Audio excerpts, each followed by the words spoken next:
Once the opportunity arose for him to close the show, he did it in emphatic style. Whatever he hits falls.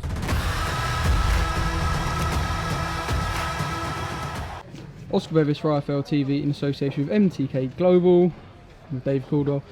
Dave, you're a busy man, aren't you? You flew to Gatwick from Florence last night, straight here? Straight here, Gatwick to Florence, Florence to Gatwick, train to Victoria, and Victoria to here, get changed quickly, straight on. So yeah, it's been a long day. Talk to me about Florence. What's that like in terms of from a boxing point of view?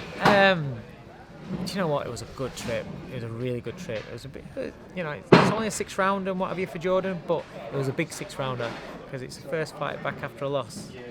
A loss and breaking your hand in that fight, so not being able to get out quicker. So he's had a long gap. Gets rid of a few nerves, doubts. Coming off the back of our LA trip, which has done him the world of good. We spent a week in Dubai at a real boxing only gym, which I've got to deal with, so I'm out there 3 times a year with the fighters. Then we came back, had a week, and then went straight over to LA, Freddie Roach's gym, Manny Robles' gym. Both made us so welcome. Get some quality sparring, and it's done him the world of good. I think it finally made him realise how good a talent he is. He's come back and carried on with some great sparring over here.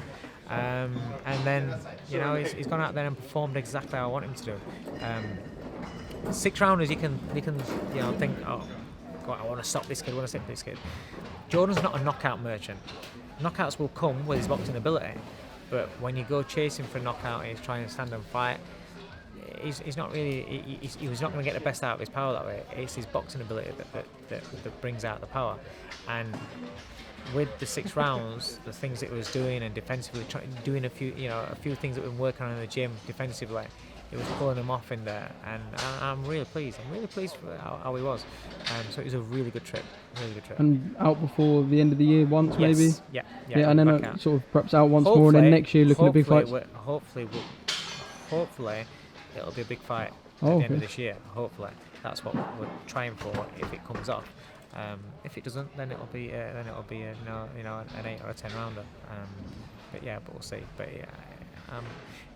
he's gonna obviously it's a Friday night. Yeah, he fought on the Thursday. He's gonna have the rest of the week off. He's gonna come back in on Tuesday, get back to it, and get back progressing and developing. And so we're looking forward to it. I want to talk to you now about Derek. Yeah. Surprise. That press conference. Yeah. And of course, first off, he's in search of a new trainer. Yeah. Just talk to you about that. Do you know what? A lot of people think, what's going on? Is it a time thing? It's my time thing. Yeah. It's logistics. Derek needed me to train him in London.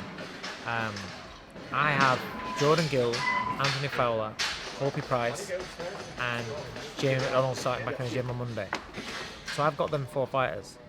Can't just leave them 4 fighters and go down to London and train Derek in London. Derek offered the opportunity of bringing the fighters down there, but they've got their SEC coaches up here.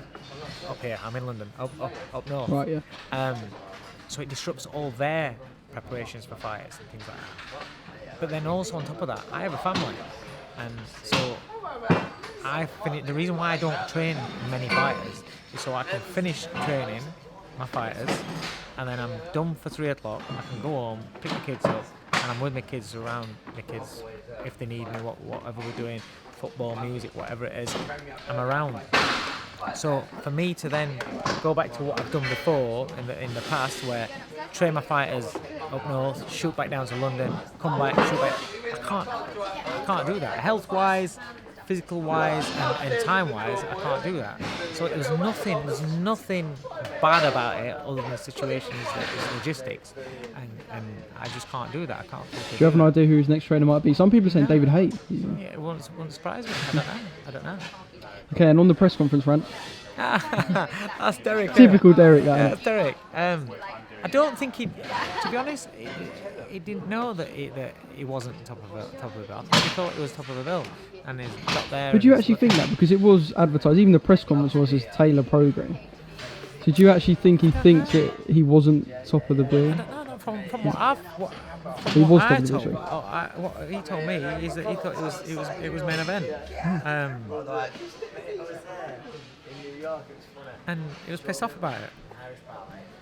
That's Derek. You know, if you piss him off, he's gonna let you know. That's what I like about him. He's not gonna just sit there and quiet and play the dummy. If he's pissed off, you know about it, whether it's tables or whatever that are getting thrown around. Well, I suppose in a sport where a lot of people say that slag people off for acting fake, that's one thing you can't. Yeah, oh no, he's not was, fake. yeah. He's not fake at all. Do you know what? He's a genuinely nice guy. But if you piss him off, he'll tell you. And he was pissed off, so he told him. He told him about it. The only thing is I do think that he was wrong in criticising or devaluing Taylor and Regis, because It's a monster fight, yeah. Unification, it's a hell of a fight. It's a fight that we're all like looking forward to in boxing. But I understand what he's saying, because outside boxing, no one really knows him. Josh is getting a bit of a following now, but nobody really knows him. So Derek brings the pay-per-view numbers. Derek will bring the majority of the crowd. So I understand where Derek's coming from on that, but he didn't have to, say what he said about them, really. But he was pissed, and he's gonna. But Derek respects fighters and loves fighters. He really does respect fighters, and it was just one of those things. Okay, just finally, I want to ask you about Anthony Fowler quickly, and as well your thoughts on Cheeseman Fitzgerald. Hit me. Fowler back out in November. There'll be another 10 rounder, I imagine. Continuing to work, and he's got to get back. He's got to get himself back up there, hasn't he? He's come back with a good win over Brian Rose, got himself a little title. But he's got to. It's the winner of Cheeseman and Fitzgerald that he's going to launch him, and that's the big crunch that is. I can imagine he'd prefer Fitzgerald, but in terms of that fight, who Fitzgerald? Do you think Fitzgerald edges that fight? Do you know what? Yes, I thought Fitzgerald was the man. I thought Fitzgerald was going to win it. But do you know what? He's not got that vibe. He's not got that. I think that psycho shit works for Fitzgerald, getting him really up for it and that personal. And Cheeseman won't give him that.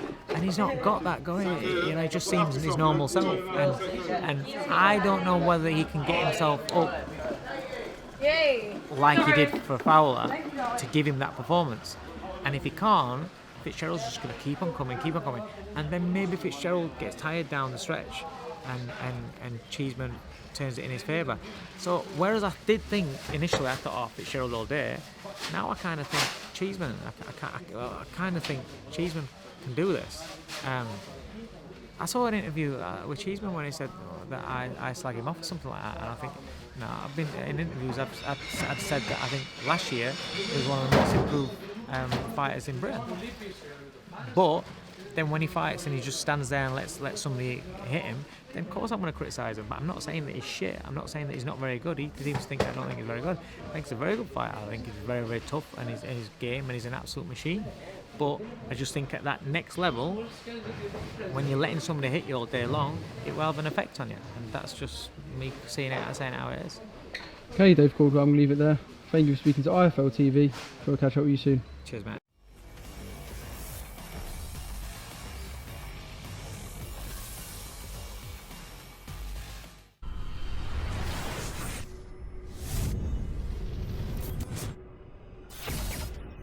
Once the opportunity arose for him to close the show, and he did it in emphatic style.